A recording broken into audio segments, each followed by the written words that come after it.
So we're ready for our next session, and to lead us through this session, which is titled Charging on the Go, Using Public EV Charging Networks Now and in the Future, and to introduce us to our next presenters, please welcome Trina Innes. Trina is the Executive Director of Sustainability Services at Alberta Municipalities, where she leads a portfolio of climate mitigation and adaptation initiatives, including the Municipal Climate Change Action Centre and Clean Energy Improvement Program. In 2020, Trina was nationally recognized with a Clean 16 Award for Leadership in Sustainability. Trina is a certified climate change professional, certified change management professional, and a corporate director. Welcome, Trina.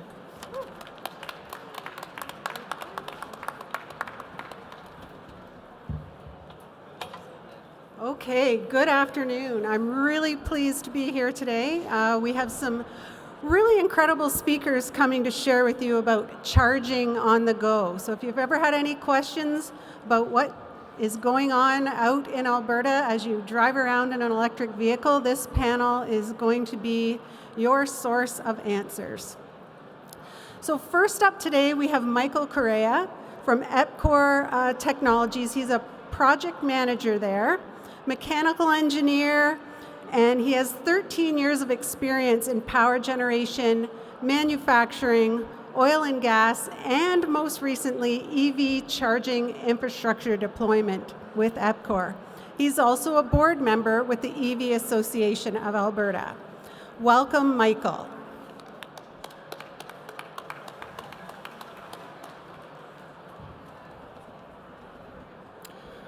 Thank you very much. My name is Michael Correa. I'm a project manager for ATCO Technologies.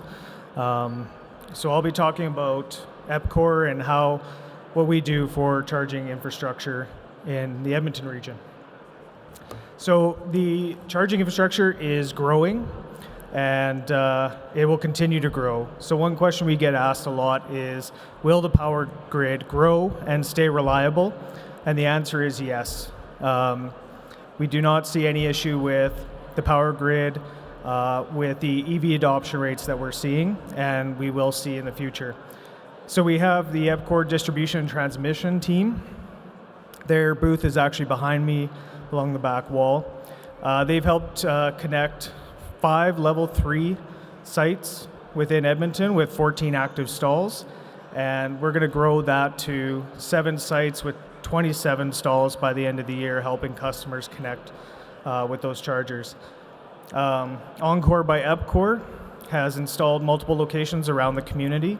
I've been involved in that project, installing those, and those stalls are put in community-focused locations throughout Edmonton. So your rec centers, the TELUS World of Science, locations like that to help the community members charge up while they're going about their day-to-day activities. So when we're looking at new public charging infrastructure, there's a few things that we need to look at when we're looking at a location of a public charger. The first is power availability. So we look at the local infrastructure.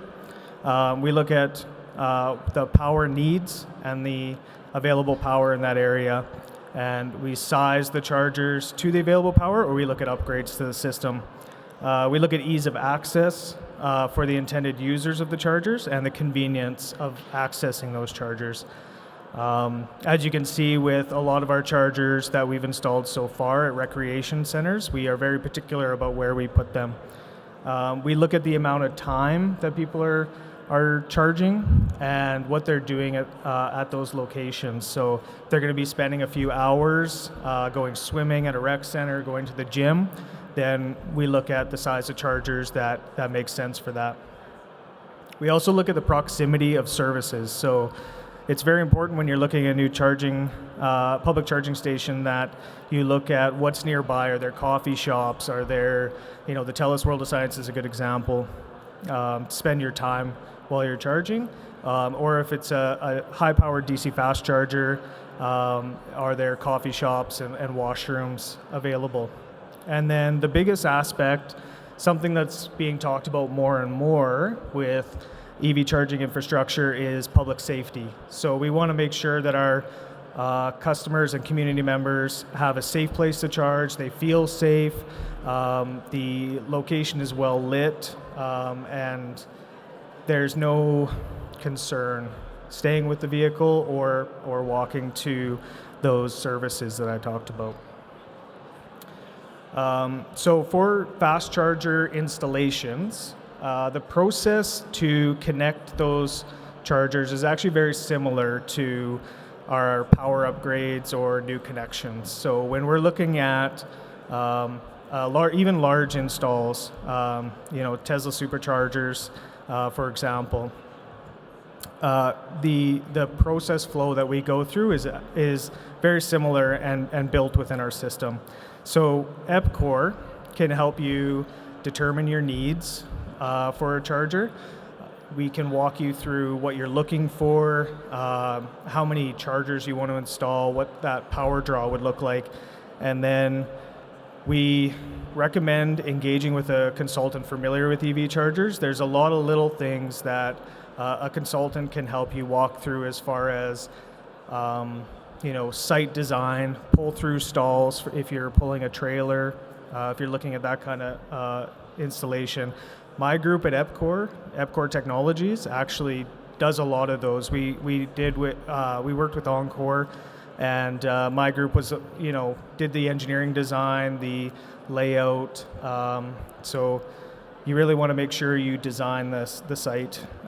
We recommend engaging EPCOR early so that you can look at the existing infrastructure around the site and make sure that you are you know what you're getting into as far as the power availability.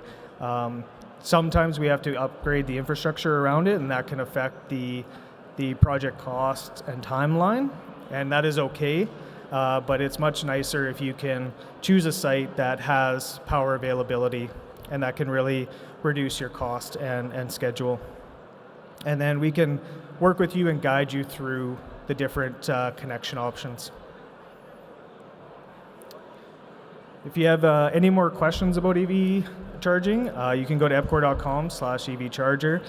If you're looking at installing a system, you can talk to our new service contact, EPCOR Customer Connections, with the contact info up there. Thank you.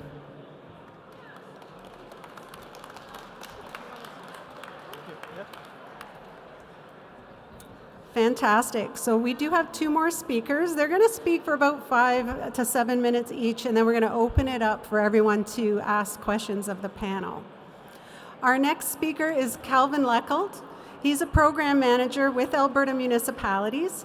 He's been working with the Municipal Climate Change Action Centre there since 2017, and he currently leads programs involving renewable energy, energy efficiency, and electric vehicle rebate programs.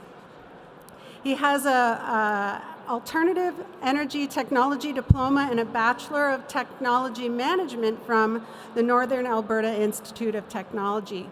He's really passionate about electrification of transportation systems and is working diligently to make a positive influence on the transition to a low-carbon economy. And I'm partial, he serves on my team, so welcome, Calvin. Thanks.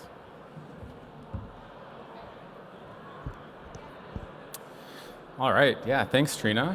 Hope everyone's having a good expo so far. Like Trina mentioned, my name's Calvin. I'm a program manager for Alberta Municipalities working on the Municipal Climate Change Action Centre. And I'm going to talk a little bit about our electric vehicle charging program today. So for those of you who may not be aware or never heard about either the Action Centre or Alberta Municipalities, we were founded in 2009, at least the Action Centre was, and we're a collaborative initiative between Alberta Municipalities, rural municipalities of Alberta, and the government of Alberta.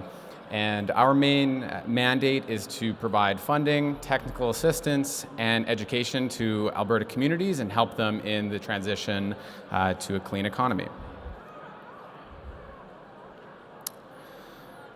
So given the session is on charging on the go, I just wanted to talk a little bit about our electric vehicle charging program.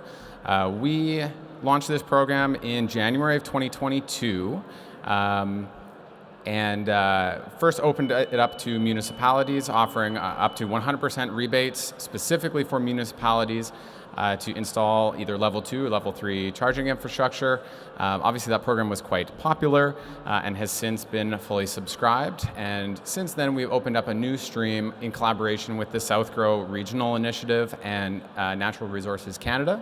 And this stream is open to businesses, nonprofits, Indigenous communities, institutions, pretty wide reaching there, and offers up to 46% funding to select maximums for charging infrastructure to a maximum of $100,000 per applicant. And that funding is available now. So I wanted to share a little bit about the results that we've seen in this program to date. Most of these stats are specifically for the municipal stream, as there's still funding available for the South Grow and business-focused stream. But so far we've supported about 132 new stations across the province. You can see the breakdown of what that means in terms of the level 2 infrastructure and the fast charging infrastructure. So a decent mix of both. Our applicants and participants have the ability to choose whether or not they want their infrastructure to be for private use or public use, but the vast majority, 87%, have chose for public use. That's great for all of you to help build out that network. And just really want to reinforce that, if you're involved in a nonprofit or you run a business, there is still $1.6 million available. You could support this transition in installing some EV infrastructure, and we can have some funding to help you do that. So I think we all kind of know at this point that more infrastructure is great, but the deployment and the geographical deployment specifically of where these chargers are is really, really important. So I just wanted to show the current state of most of the province on the left-hand side here in terms of the charging infrastructure, with the green flags being level 2 stations and the orange and or red being fast chargers. So that's the current state on the left. You can see on the right, that's what's coming soon. That's what's been funded to date and should be installed within the next 12 months or so. So happy to report that we are filling some gaps in the charging network, specifically around Edmonton, about an hour radius around Edmonton, and certainly in parts of southern Alberta as well, but also just supporting an increased density of level 2 charging stations all throughout the province, at community centers and other places. So certainly you can still see that there are absolutely gaps in the network, certainly west of Edmonton, north of Edmonton, east of Edmonton a little bit, and kind of to the southeast. But those, I'm sure those will be filled here in the next coming years, because there's a lot of activity in this space. And with that, I'll pass it back to you, Trina.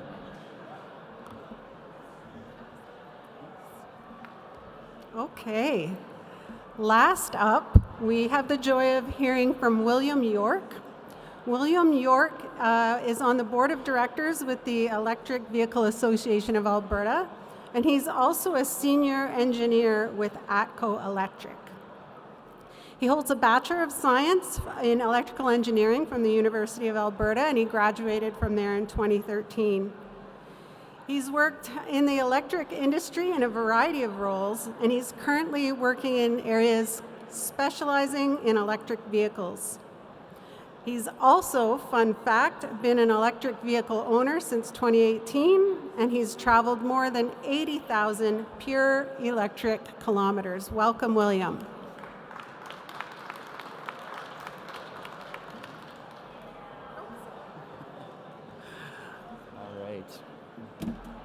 Thank you for that introduction, Trina. So I don't think I need to get too much further into my biography, but I do want to add that I've been the senior engineer in charge of deploying the Peaks to Prairies network, which in a couple of slides I'm going to talk about. It's Alberta's largest fast charging network project. It was executed in 2019 and finished completion. The last station was energized in early 2020. 2. I'm also part of the EV infrastructure team, so deploying EV infrastructure installations for other commercial businesses within Alberta, as well as for ATCO ourselves. We are deploying electric vehicles across our entire fleet. And I'm a qualified EV feasibility consultant with MCCAC, so if any of you are part of a municipality and you're looking at converting your fleet to electric, I'm qualified to do that study.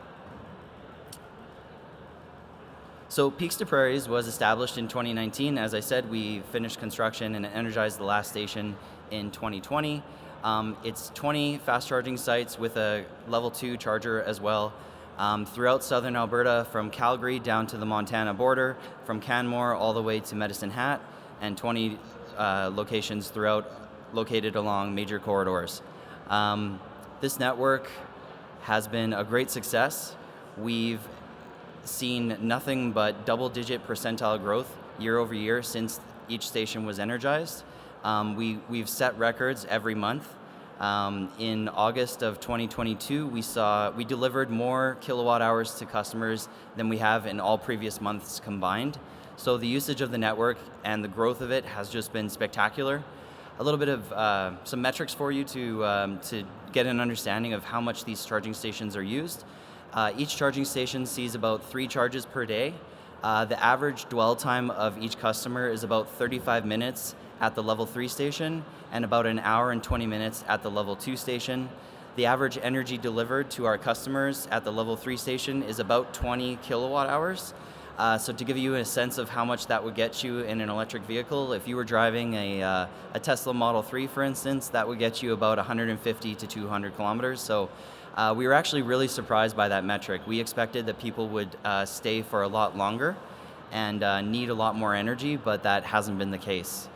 We do see a little bit of a seasonality component, so summer is much busier than the wintertime, and in the wintertime people stay longer because they need more energy to get to their next destination, and that's because winter does have a little bit of an impact on the energy usage of your vehicle. There's more energy required to heat the battery, and you encounter more wind resistance, so your vehicle's less aerodynamic in wintertime, and the roads are also uneven and slipperier in the wintertime. There's a picture of our site on the left-hand side of that image. That's our Canmore installation, so you can see the level 3 fast charger on the right-hand side. You can also see one at Encore's booth right there, and there's a level 2 charger next to it. The reason why we did this is because the level 3 charger has a slightly higher failure rate than the level 2 charger, so we did this level 2 charger as a redundancy. So in case the level 3 charger goes down, you're never stranded. Just want to give you a sense of the landscape of DCFC sizes in Alberta. So this is the spectrum of fast charger sizes. Starting at 50 kilowatts, that's what ATCO installed through the Peaks to Prairies project. Flow has installed these. Most Flow chargers are 50 kilowatts, although they have introduced a 100 kilowatt unit. At the 150 mark, you have Electrify Canada, Petro-Canada, and Tesla version 1 of their supercharger design. And then all the way to 350, you've got Petro-Canada and Electrify Canada installing those various fast charger sizes. Tesla has recently iterated to their version 2 supercharger. That outputs 250 kilowatts per stall. So this gives you an idea, just below those kilowatt outputs. If you're driving a 60 kilowatt hour battery, which is the typical size of an electric vehicle sedan today, those are the rough recharge times, although those all come with a caveat. If your battery is cold, it won't charge as fast. If you're arriving with a high state of charge, it won't charge as fast. Generally, the bigger the battery, the more power it can accept at any given moment in time. Typical range of battery sizes in the market today is on the low end 50 kilowatt hours and on the high end 130 kilowatt hours. So that extended range F-150 Lightning right there has a 130 kilowatt hour battery. So the flip side of that, this is the landscape of max charging rates for popular electric vehicle models. So you can see there aren't very many models that max out at 50 kilowatts, and that's why 50 kilowatts is kind of becoming insufficient for the needs of the marketplace. I'd say 150 kilowatts is that sweet spot. That's, if you're going to install a DCFC, that's the target you should be looking at, because that That is what most vehicles can accept, and that results in a pretty acceptable wait time for customers. And the general direction of the market is towards those higher outputs. So every manufacturer is upping the power acceptance level of their electric vehicle. There are some gaps and challenges in Alberta and in North America, quite frankly. It's not just unique to Alberta. It's too slow, too few, and too troublesome. So too slow. This is a photo from August of this year. An Albertan F-150 purchaser posted this image, said he was really happy with his purchase, and then in early September of this year, he made another post saying he wants to sell his truck. And the reason for that is because he experienced the infrastructure in Alberta. He tried charging at these 50 kilowatt chargers, and he didn't like it. He had to wait way too long.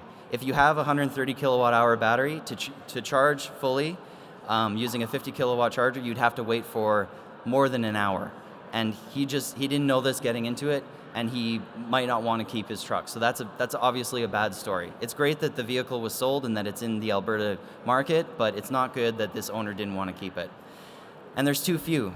This is a site, and I'm not knocking anybody here. So I'm not knocking Encore or MCCAC. What you folks have done in the space is great. I'm just talking about the problems of the market in general. So there's too few chargers. This is an installation at Petro-Canada at Jumping Pound, so just a couple dozen kilometers west of Calgary. They put 2 DCFCs in per site. Tesla installs, and you're going to see this in another slide, much more stalls per site. This is just insufficient to support the growth that's coming in the electric vehicle market. I can't believe how many people are here today and how many people are interested in electric vehicles. And if everybody that joined here today and saw this expo were to go out and buy an electric vehicle, we would start to have infrastructure problems with our fast chargers, not enough chargers. And they're too troublesome. So there are reliability issues with some fast charging stations. I won't name names. You can read about it in the news, but we have to be committed to keeping the reliability of these charging stations upwards of 99%. I'm happy to report that the uptime of ATCO Electric's charging stations is in the high 90 percentiles. I think last I checked, it was 99.7%. And the reason for that is we check the status of our charging stations every day. We look at PlugShare every week to see if there are issues. We hop on weekly calls with Flow, the manufacturer of our charging stations, and we diagnose issues, and we let PlugStation users know that the charging station is experiencing reliability issues, and we are hard at work trying to resolve it. We resolved it right away, and every station that we go to, we drive an electric vehicle, and we make sure by plugging in the vehicle that the charging station is working. So there is more investment required. We need more dollars to enter this space. This is a recently energized installation done by Tesla in Hope, BC. 24 stalls. They did 24 at a time. So a lot of the infrastructure that I see rolling out across North America is 1 DCFC or 2 DCFCs per site. It's just not enough. We need to think bigger and do bigger installations, and for that we need more investment. So whether it comes from the private sector or the public sector, doesn't really matter, but in order for this industry to be healthy and to thrive, this is what we need. It wouldn't be a presentation done by ATCO if I didn't plug our services at the end. So like I said, we can do EV conversion studies. If you operate a business and you have a fleet of vehicles, we can help you understand the cradle to grave all the way from planning, feasibility, to implementation and operation of those electric vehicles and their required infrastructure. If you get to a point where your EV fleet is gigantic, you're going to need to integrate that with solar, battery energy storage, and DC microgrids. And we also offer commercial EV infrastructure solutions. And with that, I will pass it back to Trina. Thank you.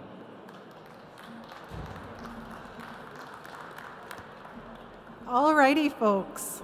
We have 3 amazing experts on our panel here today, and we are now accepting questions. Questions about charging on the go. Over here. I live in an apartment, and I'm wondering, I heard one of you speak about subsidies for municipalities and Indigenous communities, etc. Is there a subsidy for an apartment owner who might be interested in installing charging stations?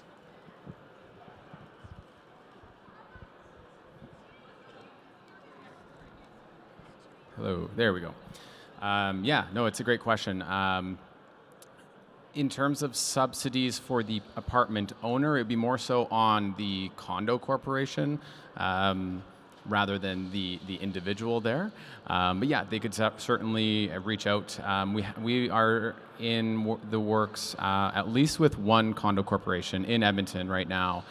Your corporation could as well. Looks like there's a follow-up. It's not a condo. It's an apartment building owned by some management company, right? Or owned by a private company.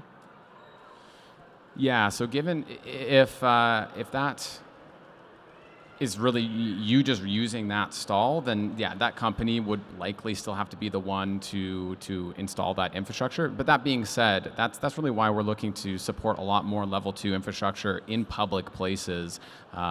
And that's certainly what we're seeing from the federal government too. So things like libraries, rec centers, and so on. But yes, of course, obviously you want the little bit more convenient option having that in your parking stall. So just to build on that, I'd say if you can connect with that building owner, have them pay attention to the federal government Zero Emission Vehicle Infrastructure Program. They do make funding available periodically, so watch for that program. Yeah, in addition to that, so that's part of the reason why EPCOR and Encore installed the chargers around the community, right, at rec centers to help with that, with people that don't have access to chargers with their in a garage. So that's part of the reason why we have those chargers. I also a really interesting paper lately with Flow. They worked with the city of Los Angeles to install chargers on streetlights. So they had a special mounting bracket, and they actually tied in the chargers to the infrastructure on the streetlights because the streetlights were recently changed to LEDs. So there was excess capacity in the streetlights, and they were able to install these level 2 chargers along the street, right, street side parking. So that really helped. Go ahead. Just changing my hat here, I also am a board member for the Electric Vehicle Association of Alberta, and I'm giving this answer on behalf of them. So we are working with the Pembina Institute to help multi-unit residential building condo boards and private companies, like I imagine yours is TrioVest or Harvard or something like that, better understand how to address this apartment issue. If you have an underground heated parkade and there's 120 volt outlets there, something you would plug your toaster into, that actually can work. Normally the EVAA doesn't endorse that because there's a myriad of reasons, but that could work in your situation, so try and explore that solution. Another thing you can look at is using a fast charger near your apartment building. So there might be a fast charging station that you can use in a similar manner that you would use a gas station. So maybe there's one close by a grocery store that you use, and you can do your grocery shopping there while you charge.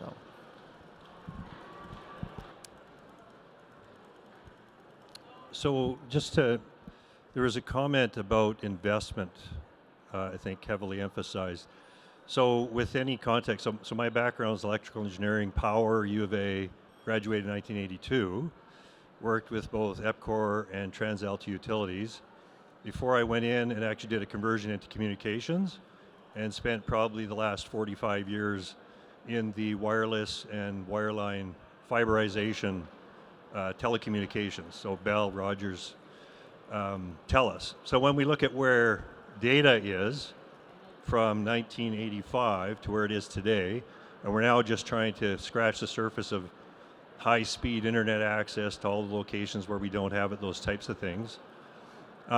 Just trying to draw this equation from a project management perspective. You have time, cost, and scope.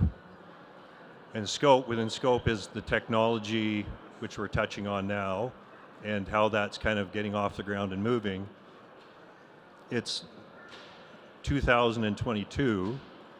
When we look at some of the targets that they're setting and working within that framework, how do you see this time challenge when they talk about trying to decommission gas-powered vehicles and moving to electrical vehicles. So I'd say that thrust, exponential thrust from the few to the many, you've talked about that doubling of activity at this point in time, but I would say the doubling is probably at a very low level. We move that exponentially up that curve. There's the time and the cost, and then obviously just the technical project challenge of scope of putting that kind of infrastructure in place. So how does that realistically progress? I hear that comment about the chicken and the egg. How does that really progress over a rational time frame? Because whether it's public investment or private investment, both of those have to be fueled by all of these people that are sitting around here. Whether it's channeled through a government or it's channeled through a company that's going to pay for service, it comes from the same source. So how does that, it's probably a broad layered question, but if you can take a shot at maybe giving some perspective. Go ahead, William. So it's not chicken and egg, it's TikTok. It's one step forward, lots of people buy electric vehicles, and then infrastructure providers notice that and determine there's a need for more infrastructure. So I'll give you an example. In 2014, there were only a handful of EV owners in Alberta, and the first infrastructure that we saw was the Red Deer supercharger. And now we have 8 or 10 superchargers in the province of Alberta.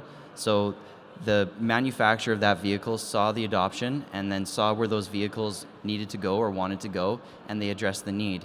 And I think the infrastructure that MCCAC just showed, I saw a nice path up to high-level Alberta. That will enable those folks, some of those folks, not all of them, to do what they need to do in an electric vehicle. So you're going to see more electric vehicles up there, and then manufacturers are going to notice that those are registered in that part of the province and then start to address more infrastructure. What you said, though, is very adequate. Rural broadband is a great example of this rural-urban disparity between infrastructure, and I don't want that to happen in Alberta, so I think you're completely correct that there's a need to build the infrastructure where there aren't the vehicles yet. And where those dollars come from is the million-dollar question. In addition, I think as far as schedule and cost, as we get more installers and they become more specialized and they're doing higher volumes of installations, the schedule and cost comes down. I think probably your poster boy for that is Tesla. They have installed so many chargers worldwide that it's down to a science. They have them. They show up on a prefabricated concrete skid, and they just plop them down and connect them. Right. So they know high volume, low, and this, from what I've heard, a tenth of the installation cost is the number I've heard. Yeah. And even just to expand on that too, about the volume side of things, the federal government is setting pretty aggressive timelines for when internal combustion engine vehicles will no longer be able to be sold in Canada, but also pretty aggressive timelines for installing infrastructure. So they've revised their targets to 50,000 chargers throughout Canada by 2026. And they are backing that up with quite a bit of infrastructure dollars through what Trina mentioned, the Zero Emission Vehicle Infrastructure Program. I believe their budget is something in the order of about $680 million out to 2027. So I think Will made a good point. It's kind of TikTok, lock and step. I think that's what I'd add. So just to extend a little bit then, one of the biggest challenges that was in the data side of things that we talked about that was the backbone. So it wasn't just about the cellular sites that we were putting up in Rainbow Lake and other locations to get coverage in those remote areas, as well as the density that was occurring in the urban centers. It was the backbone to be able to support that. So extended fiber that was reaching out to the extremities meant a much heavier backbone all the way back to core services and then the connectivity to the rest of the network, was your major costs as much as the installation of those activities. Yeah, so in those cases, we're going to see a greater need for microgrid solutions. So things like integrated battery energy storage systems on a DC microgrid with the electric vehicle fast charging stations.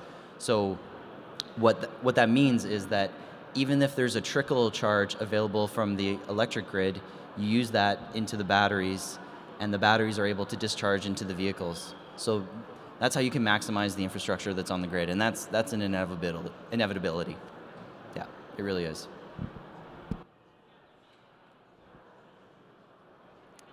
So while we're waiting for another question from the audience, I'll put this to someone on the panel. What is the climate impact of the electricity that powers EVs in Alberta? Yeah, sure, I can take that one. Yeah, maybe there might have already been a full session on that, but it'll depend a little bit. If you have solar on your roof, electricity will always flow to the path of least resistance. So if you have solar, then obviously your vehicle, the portion of the clean energy that's getting to your vehicle is a little bit higher. But if we're just talking generally, and what, the impact of the per unit kilowatt hour that you're putting into your battery. At least on our team, we just look at the emission factor provided by the Alberta government. But I mean, you can look at the grid, kind of the pool of sources that we're pulling that power from at any time, and it's certainly getting cleaner as we turn off all the coal plants, ramp up a little bit more natural gas, certainly ramping up solar as well. I remember looking at a lot of those pie graphs, and solar was not even on there. And now we're seeing solar on sunny days as high as 4 or 5% of the Alberta grid. So it's a bit of a runaround answer, but it depends at that specific time. If the wind's blowing or the sun's shining, it's always going to be a little bit different. But it's certainly driving an EV is certainly making a far less impact than driving an internal combustion engine, solely just because of the efficiencies of the technology, with an ICE being somewhere between 20 or 30% efficient, and the electric motor being upwards of 80% efficient. So even if you were solely charging on coal power, there would still be a significant reduction in greenhouse gas emissions. And actually, just to plug MCCAC a little bit, we have a project showcase where you can actually go and look at projects that municipalities have completed and look at the emissions saved from those projects. And maybe, Will, you want to talk about what EVAA is doing in terms of the tool as well? We'll pop to Michael, and then we can go to William. Yeah, sure. So just to expand on that, when I first started my career, I started at Genesee Generating Station. So I worked as a mechanical engineer at a coal-fired power plant, right? So I was involved with a lot of projects that would reduce the greenhouse gas emissions from that plant. Capital Power is currently going through a conversion of that coal-fired power plant to natural gas. What I think is the best thing about that is all of the EVs in Alberta, once that conversion happens, are now per kilometer lower in greenhouse gas emissions, right? So you're able to green up existing vehicles on the road using these projects versus a gas vehicle that once it's sold, that is the emissions for that vehicle per kilometer for the life of the vehicle. Once you buy an electric vehicle, there are no more emissions associated with that vehicle. Now the GHGs come from the grid. So it's really a matter of decarbonizing the grid, which is well underway in Alberta. As Calvin said, the last coal-fired power plant will go offline in 2023. And we currently have a mixture of generation sources on Alberta's grid. And the EVAA, we built a tool called, if you go to the URL, thegrid.albertaev.ca, you can look at this tool. It live tracks the output of the province, the generation output of the province. And I think just a couple of weeks ago, we saw solar outproduce coal for the first time. So that was a good moment. But you can check that tool out anytime throughout the day. And what you typically find is that between the electric vehicle and the gas vehicle, if they're equivalent vehicle classes, so both sedans, let's say, the electric vehicle is roughly 50 to 60% less GHG intensive per kilometer driven. So it's already cleaner to drive an electric vehicle on Alberta's grid, and it will continue to get even more clean. I think we have a question in the audience. I don't pretend to know a whole lot about electrical vehicles, that's why I'm here. But in my limited research, it goes back to the batteries, and that the batteries are not very environmentally friendly. I know that's not your expertise, but is that being addressed at all, and in how those batteries are used or reused, or what happens to them when their life is done with the vehicle? I was presenting on this topic yesterday, in fact, so there's a lot there, so if you need a drink of water, I'll wait. Okay, so first thing, the mining sector is decarbonizing. My wife works for Caterpillar Finning, and they're starting to use electric vehicles for their mining operations. And the reason for that is because in an underground mine, you have these emissions and you need to cycle the air, and it's a huge expense. So the mining sector is already starting to do this. The transportation sector is already starting to decarbonize. We're looking at evidence of that here. Whether it's hydrogen or electric, it will end up being cleaner. So the mining of the source material is getting cleaner. The transportation of the source material is getting cleaner. And then where it gets refined, electricity is decarbonizing, like we just said. So all sectors that result in carbon dioxide emissions are getting cleaner. When you mine those materials, you only have to mine them once, and then you can keep recycling that battery. There are companies that have proven you can recover 95% of the original battery material. So you only have to mine it once, and then it's forever more GHG, or forever less GHG intensive. And what else did I want to say about that? That was pretty much it. Oh, there's also a lot of lithium and some of these resources in North America, and in Alberta especially. So I don't know if you know this, but Alberta is the 7th largest known reserve of lithium in the world. Yes, it's surprising. So driving on your way to Calgary, you actually pass through it. It's the Leduc Aquifer, where oil and gas was first discovered, and it turns out that extracting lithium out of this brine is carbon neutral. So we're going to see more sustainable mining methods emerge in the lithium sector, which is critical for battery materials. So I think it's getting addressed for sure. So I hope that puts you at ease. Yeah, and I can actually add to that too. The Pembina Institute actually completed a study, and I believe it was specifically in Alberta, comparing the life cycle emissions from cradle to grave manufacturing internal combustion engine vehicle and an EV. So they found that the emissions relating to manufacturing an EV at the beginning were certainly higher than the internal combustion engine vehicle, but it only took driving that vehicle 24,000 kilometers due to the difference in the emission intensity of the fuels for that EV to then become cleaner. So 24,000 kilometers in terms of a life cycle of a vehicle is very early on. So yeah, if you're thinking about those manufacturing emissions, then it shows that it's certainly the cleaner option. Okay, we have time for one more question from the audience. And if we don't have one, I'll pop one out to you all. Okay, my question is, will charging electric cars ever become as fast as pumping gas? So I would flip that question and say, does it need to be? I only say that because I recently did a long trip down to San Diego with my wife, and we drove an EV down. We went down in 4.5 days and averaged 800 kilometers a day in driving, so 10 to 12 hours a day. Not once did we wait for the vehicle to charge. So I think what's important is to look at what you do while you charge. So people think that they gas up in 5 minutes and they're back on the highway, but they might gas up in 5, probably more like 8 minutes, and then they go into the washroom, because I don't know very many people that can go thousands of miles without going to the washroom. You might, then you got to pay for the fuel, do all that, then you get into your vehicle, and most people I know get into the Tim Hortons drive-through and get a coffee. I plug in and I go to the washroom and get a coffee, and by the time I get back, every time on our trip, we've overcharged and the vehicle's been ready for 5 minutes at least.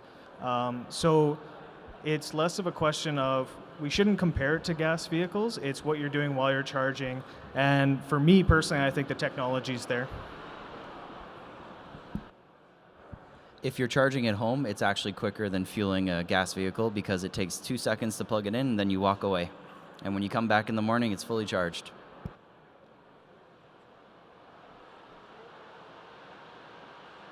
Well, thank you very much, William, Michael, Calvin, for sharing your expertise with us all today. We will step off to the side of the stage here, and if you have any questions and want to talk to one of the panelists, please come up and join us. But please join me in thanking our panel today.